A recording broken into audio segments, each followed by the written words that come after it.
1, 2, 3, 4. Broken branches in two under my shoes. 1, 2, 3, 4. Broken branches in two under my shoes. Everything's tied to gravity. I walk alone to a Sunday down. So can you tell that I'm broke, never on top? Every day reality shouts, I'm about to let it down. I'm not dead, I'm not dead, I'm not dead, I'm not dead, I'm not dead, I'm not dead, I'm just doing wrong. Quand je suis arrivée à l'Université de La Rochelle, en 1998, il y avait déjà des ateliers de théâtre qui avaient été décidés. Il y en avait un encadré par Laurence Andréini et l'autre par Claudie Landy. Et ça avait été décidé dès la création de l'université, avec la mise en œuvre d'une convention avec la DRAC qui finançait ces ateliers. Il y a eu 3 hommes essentiels et je pourrais dire autant de femmes pour la création de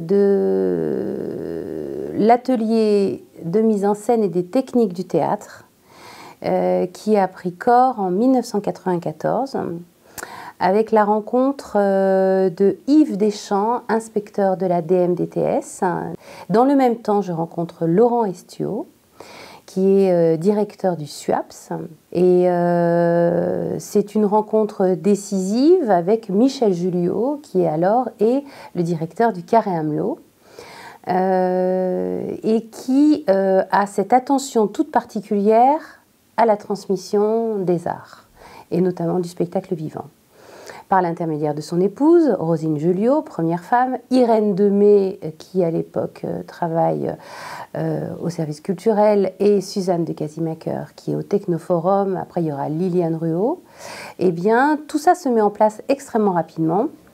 Et Laurent Estiaux, qui est un artiste sportif, ou un sportif artiste, a cette conscience que l'étudiant, en fait, se développera d'autant mieux qu'il aura accès à ce qui permettra son éveil au monde, et son état d'être au monde, ce qu'il est, sera d'autant plus incarné qu'il aura accès à des pratiques artistiques et sportives.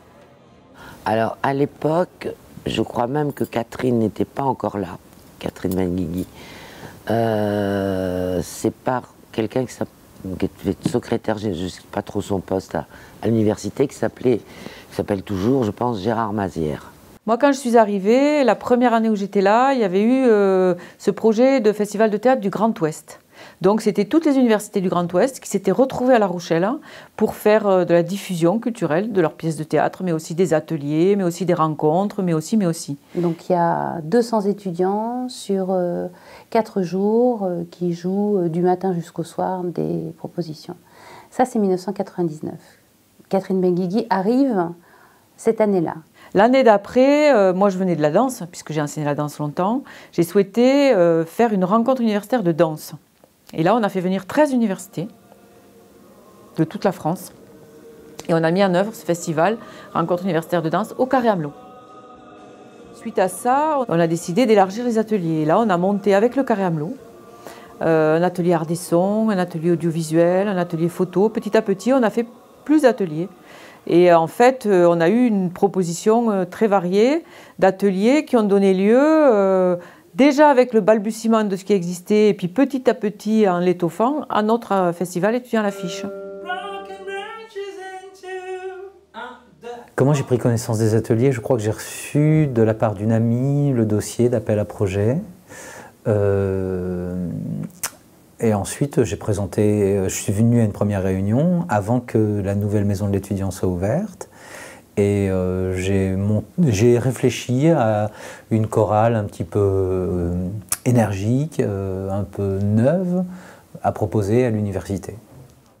Les premiers ateliers étaient vertigineux parce que j'étais habituée à des cours de danse classiques, donc avec 15-20 danseurs et au SUAPS ou à l'université en général, ils peuvent arriver à 40 voire 50. Donc il y a un côté c'est péjoratif, mais on pourrait se dire oh, c'est l'usine. Et puis j'étais plus professeur de danse, j'étais coach. Comme j'avais pas encore le lieu aussi de ma compagnie, la première année c'était à l'ancienne MDE dans le gymnase, épouvantable à répéter, avec le judo à côté et tout, mais bon, ça fait partie des bons souvenirs. Et dès la deuxième année, on a joué après à l'Horizon.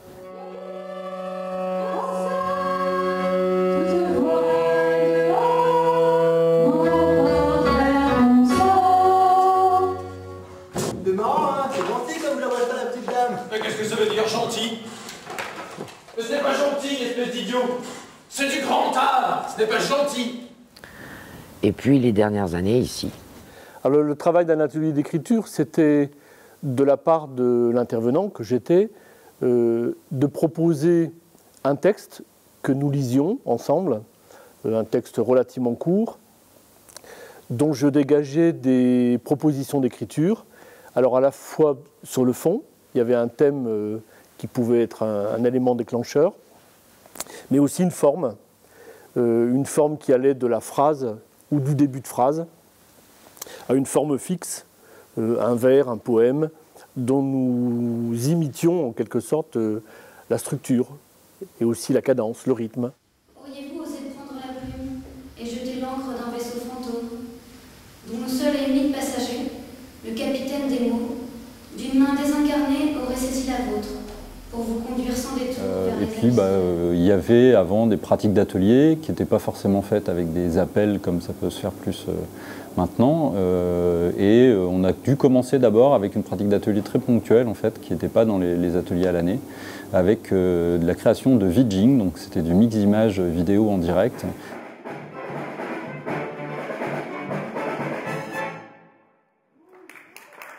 J'avais en charge l'orchestre qu'on appelait orchestre de chambre, qui était ouvert à tout musicien désireux de poursuivre sa pratique instrumentale. Et donc l'originalité de ce contrat était que j'accueillais tous les musiciens avec leur instrument. Donc je me suis retrouvée parfois avec deux pianistes. Je me suis retrouvée avec 3 flûtistes, une accordéoniste et une joueuse de pipa. Voilà, une joueuse chinoise qui a ramené sa pipa. Le premier contact, c'était il y a quelques temps déjà. On était 5 et on était plein d'idées. Et on a essayé d'imaginer un atelier qui soit assez foisonnant et qui parte vraiment de toutes les étapes de fabrication d'un film. Et ouais, je me rappelle d'un rendez-vous qu'on avait avec Catherine Benguigui, un petit peu officiel, enfin complètement officiel d'ailleurs, voilà, pour présenter l'atelier. Et c'était dans cette pièce, exactement. Voilà, ça fait quelques temps maintenant. Pour l'atelier écriture, suite à un appel à projet qu'on a fait ensemble avec Maude, on a été sélectionnés, voilà, et donc l'idée c'était de travailler en binôme, moi qui faisais écrire un groupe d'auteurs pour le groupe de comédiens de Maude. Alors ça a été d'abord une rencontre avec Catherine Benguigui qui était venue voir 23 Impasse du Paradis, qui est une pièce que j'ai jouée quelques années avec Raphaël Lemauve, avec la compagnie La Valise de Poche. Et on était déjà dans le souhait d'intervenir auprès des étudiants, on ne connaissait pas vraiment l'appel à projet, voilà, ça a été la rencontre avec Catherine Benguigui. Et puis on a préparé notre projet, on est venu. Avant, moi j'ai assisté à des représentations des étudiants dans le cadre du festival et j'ai été séduite. Et il y avait vraiment une très forte envie de venir aussi, d'intervenir. Ça arrive à tout le monde, hein, on a tous connu ça. Alors un petit exercice de respiration. Bien, la culture scientifique fait partie de la culture et dès la création du festival, il y avait eu l'idée d'avoir une partie de culture scientifique au sein des activités proposées par la MDE et du coup, on a postulé dès la première année pour monter un atelier d'astronomie. Moi, c'est la première année où je suis venu c'est de voir Hildebrandt arriver avec son petit synthé, son ordinateur, tout seul dans la salle. Je me dis, c'est casse-gueule ce qu'il fait, et commencer à chanter et emporter le public et que ça fonctionne. Et j'ai pu lui dire, parce qu'on se connaît un petit peu, et moi j'ai trouvé ça hyper fort de sa part à lui, cette manière qu'il a de communiquer avec la musique et de faire des trucs ultra bancals, mais qui marchent. Et ça, je me suis dit, c'est vraiment une force.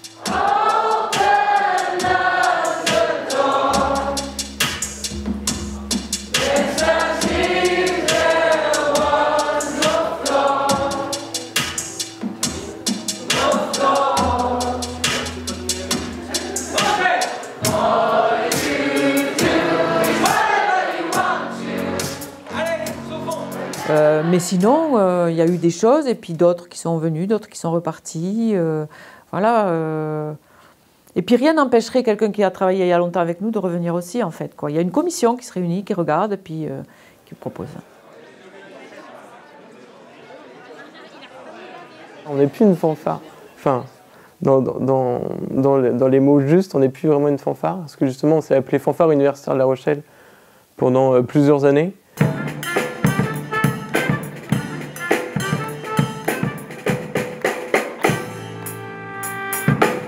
Et puis cette année, on s'est dit qu'il fallait peut-être changer, vu qu'une fanfare avec des guitares électriques, des batteries, un piano, enfin une batterie, un piano, on ne peut plus trop appeler ça une fanfare. C'est pour ça qu'on l'a renommé Ensemble musical universitaire de La Rochelle. La proposition n'existe nulle part ailleurs, selon moi, à savoir les cours sont ouverts aux étudiants comme au personnel enseignant. Et aux étudiants, quelle que soit leur année. Du coup, au niveau âge, se mélangent au sein d'un même atelier des jeunes bacheliers qui ont 17 ans, qui sont tout comme ça, tout peureux, avec des masters, des thésards ou des chercheurs, des enseignants. Donc ça va de 17 à... je n'ose même plus dire. Donc ça c'est magique, alors que normalement les cours lambda c'est par âge, c'est par niveau, etc. Et puis le deuxième cadeau, c'est que c'est l'université au sens large. Donc en tout cas moi en ce qui me concerne, au sein de mes ateliers, j'ai l'école d'ingénieur, j'ai l'école de commerce, j'ai la fac de lettres, j'ai la fac de sciences, j'ai même le lycée hôtelier, j'ai l'école d'infirmière.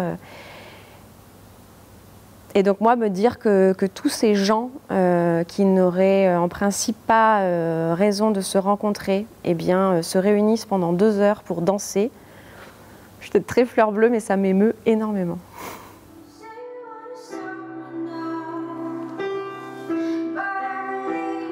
Et puis à la réflexion, vu qu'on avait monté petit à petit des nouveaux ateliers pluridisciplinaires et tout, je me suis dit que c'était plus intéressant, plutôt que de continuer à faire des rencontres de danse, être très spécialisé sur une discipline, c'était plus intéressant de mettre en valeur tout ce qui se faisait dans les ateliers. Donc il y a eu les premiers étudiants à l'affiche en 2001, avec l'ensemble des ateliers qui se produisaient dans plusieurs lieux de la ville. Ça a commencé comme ça. Alors le festival, il prend part pendant 2 semaines vers la fin de l'année scolaire, enfin un peu avant que tout le monde parte en stage. Nous, dans l'atelier, on avait fait 3 concerts. On avait fait un concert au sein de la MDE, un concert à l'Espace 5 ans, ça c'est le premier. Et le dernier qui était vraiment génial, on a été allé à la piscine municipale de La Rochelle.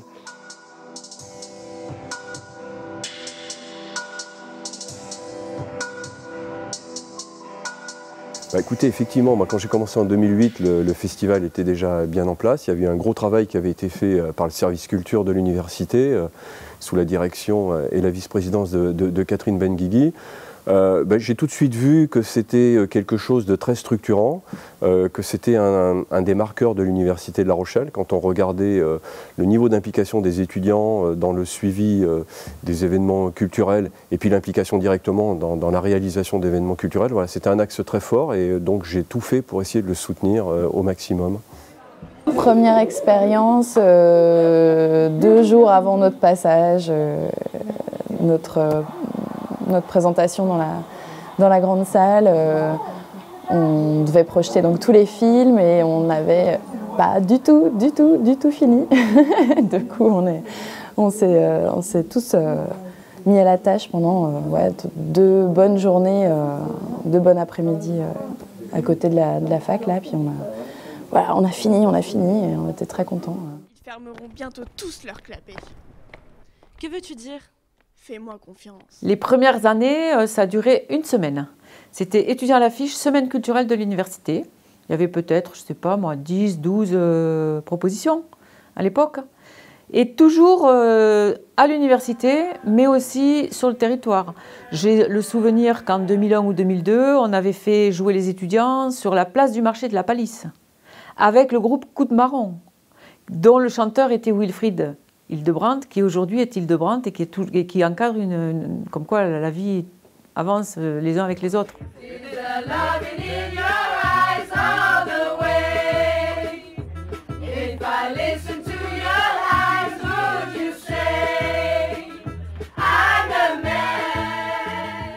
Alors, il y a eu un peu de tout. Les lieux les plus insolites, ça a été les bus de La Rochelle, un bus garé, donc là, ça allait à peu près, puis un bus en circulation, c'était beaucoup plus compliqué, mais c'est un super souvenir. Il fallait bien se tenir, en termes de matériel, c'était pas toujours simple, on pouvait pas toujours amener ce qu'on voulait, etc.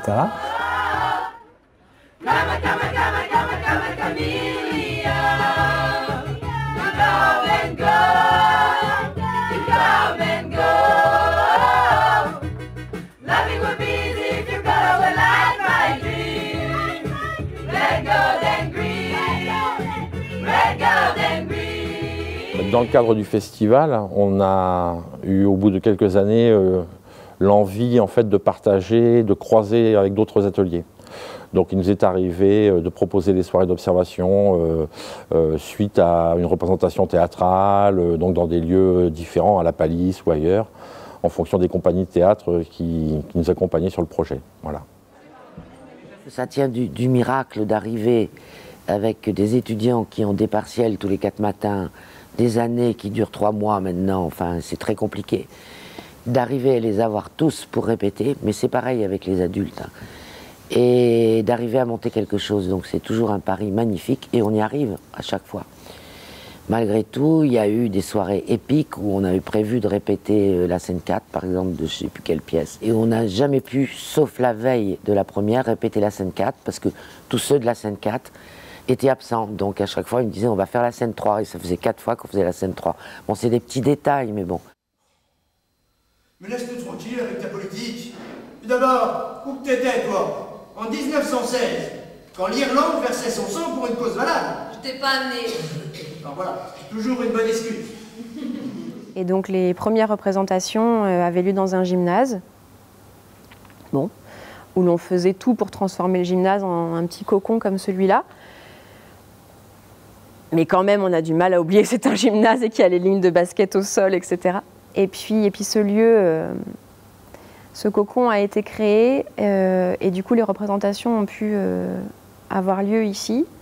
Donc déjà, c'est un outil de travail exceptionnel et je pense que les intervenants comme les étudiants ont vraiment notion de ça, de cette chance que l'on a d'avoir un outil de travail pareil. Je ne sais pas si toutes les universités ont ça, je ne pense pas, mais donc bravo à La Rochelle d'avoir un outil pareil.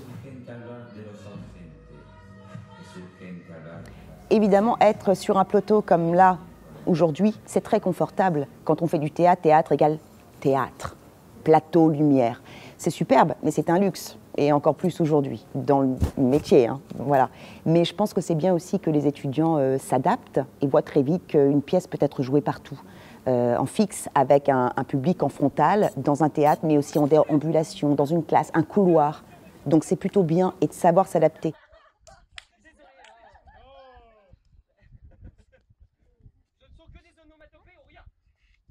Les ateliers, une fois qu'il y a eu la maison de l'étudiant, c'était ici. Notre base était ici, et surtout dans la grande salle, parce que parfois il nous arrivait de prendre pas mal de place. Et on avait une particularité sur certaines années. Donc au tout début, on a notamment utilisé le labo photo aussi, qu'on avait initié, et on l'a pas mal utilisé en tant que labo photo, puisqu'il y avait de la création, on avait fait du super 8 mm, du développement, même de photos, de sténopées, des choses comme ça, avec un principe de film, de cadavre exquis. Et chaque année, on essayait de faire des propositions d'ateliers, des créations qui étaient différentes. Donc on a pu faire par exemple du vidging également. On a fait des créations autour du light painting, mais différentes aussi chaque année.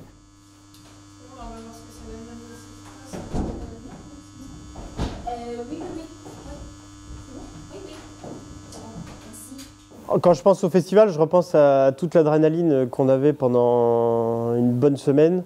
Et ouais, il y avait beaucoup de stress et on dormait pas beaucoup pendant la semaine du festival. Le fait est que ce qui est subjugant, c'est la transformation que peut avoir sur un étudiant la pratique artistique, quelle qu'elle soit. Alors moi, j'ai beaucoup aimé travailler à l'Université de La Rochelle, enfin en tant qu'étudiant.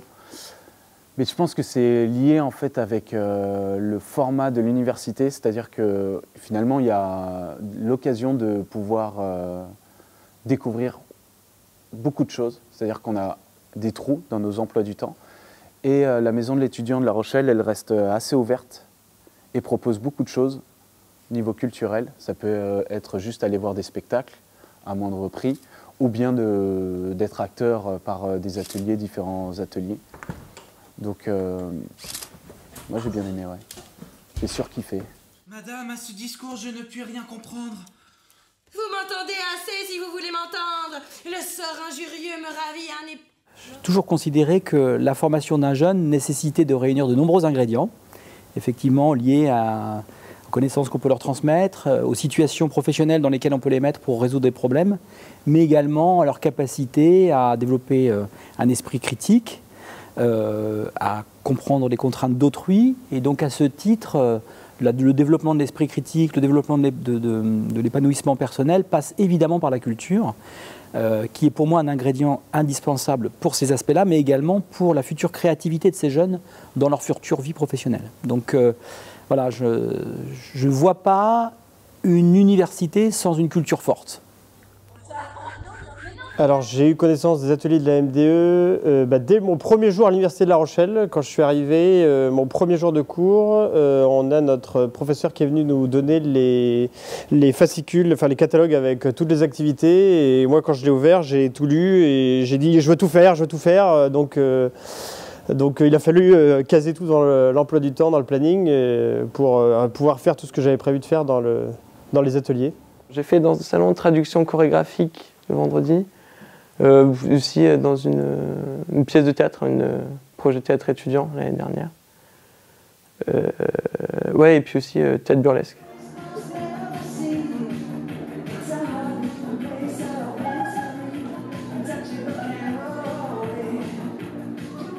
Maintenant que moi j'ai fait plusieurs universités, puis on est allé dans d'autres universités aussi pour présenter le spectacle des Tournesols, enfin, on s'est rendu compte que clairement l'accompagnement n'était pas pareil partout, qu'à La Rochelle on était particulièrement chanceuse d'avoir toute l'équipe de la MDE et en fait, du coup, de fait, on n'a pas envie de les décevoir. Donc on est obligé, en fait, on a des comptes à rendre à des gens, mais pas de façon négative, quoi. Vraiment, super scène, c'est qu'on a un planning à respecter et du coup, on se fait des plannings, on se fait des répètes, on sait que Jérôme, il est derrière nous, mais qu'à partir du moment donné où genre, le projet, il devient bancal ou moins bon que ce qu'on pourrait avoir, parce qu'il sait, je pense qu'il sait ce qu'on est capable de faire, et du coup, il nous pousse au cul de ouf, et ça, c'est normal, et c'est ce qu'il faut. C'est comme un espèce de producteur.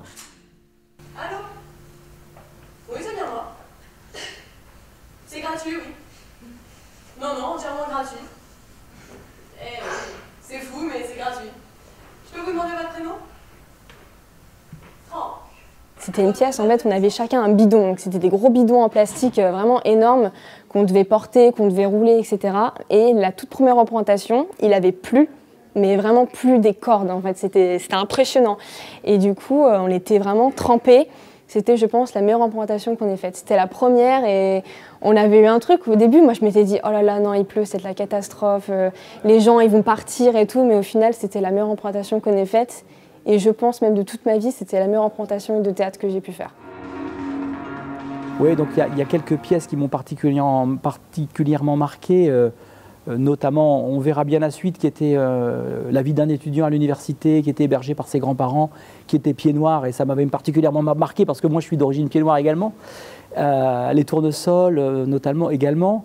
J'avais pleuré ce jour-là, tellement j'étais ému par la qualité de la prestation de ces étudiants. Franchement, ça m'a vraiment beaucoup marqué. Honnêtement, ça aurait été une perte dans mes années d'études si j'avais pas franchi le pas de venir à la M2E. Parce que première année, j'ai vraiment hésité. Parce que bon, je sais pas, j'osais pas trop, et finalement, aucun regret, parce que ça a développé quelque chose de fort, quoi.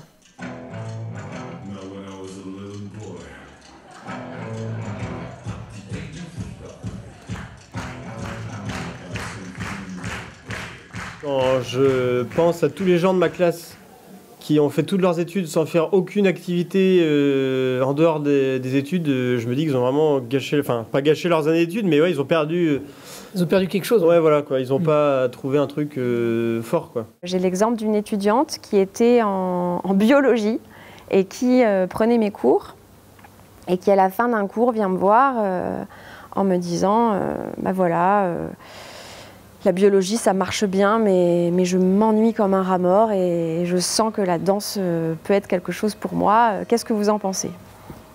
Mais je trouve qu'elle était quand même très douée. Et donc, elle a effectivement quitté la biologie et s'est lancée dans une formation professionnelle de danse. Et aujourd'hui, elle est professionnelle. C'est tout le temps des moments forts, avec une différente, pas toujours avec la même intention et pas toujours avec la même façon de le faire, mais avec une énergie similaire. Alors, l'initiative étudiante, en fait, c'est la maison de l'étudiant qui nous permet de monter notre propre projet. Donc, pour ce qui concerne le théâtre, parce que moi, j'ai fait que du théâtre, en fait, on monte notre propre pièce de A à Z sans professionnels qui encadrent, on va dire, comme les ateliers. Et par contre, on peut avoir des intervenants professionnels qui peuvent nous aider, comme regard extérieur, etc.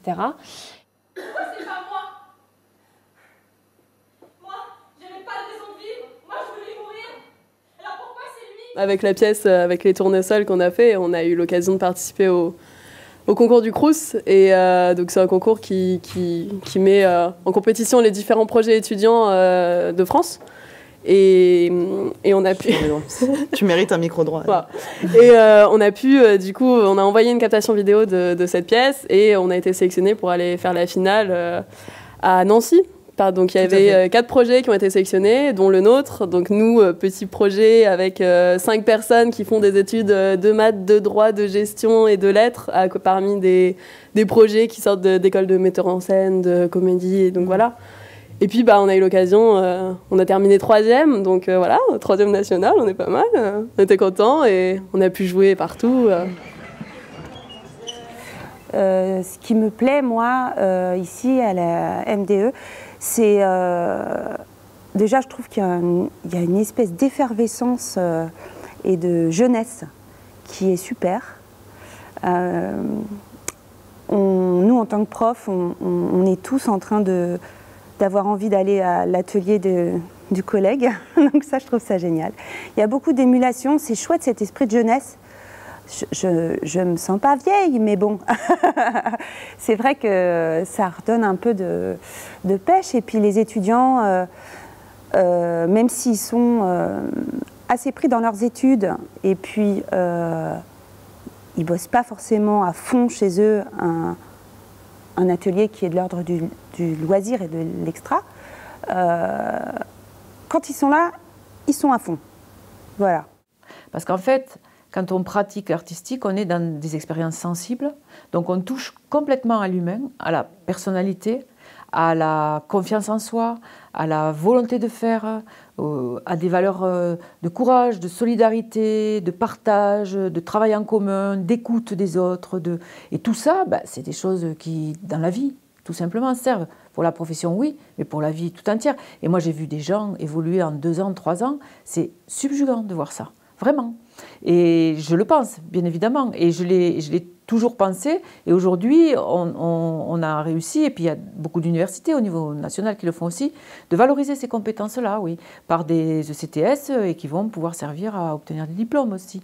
Mais c'est très important parce que finalement, même aujourd'hui, quand on fait des entretiens d'embauche, à diplôme égal, c'est la personnalité qui fait la différence. C'est ce qu'on a fait avant. C'est la capacité d'être, d'agir, d'être acteur, de prendre en main les choses, de s'exprimer, de partager partager, de débattre et de voilà, c'est ça qui fait la différence. Et ça, on l'acquiert énormément par la pratique artistique.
Et puis sinon, il y a beaucoup de petites choses, mais ce qui me semble pour moi qui est important, c'est la dynamique qu'il y a. Et je me rappelle avoir dit à une des petites réunions qu'on avait ensemble avec l'équipe de dire si j'allume la radio, j'ai plus foi en l'humanité, et quand j'ai fait 3 heures avec les étudiants, j'ai encore un petit peu d'espoir. Donc ça, c'est ce que ça donne pour moi. On sent qu'il y a une motivation, qu'il y a des gens qui sont au début de leur vie et qui sont partants pour des choses, et on se dit c'est rassurant.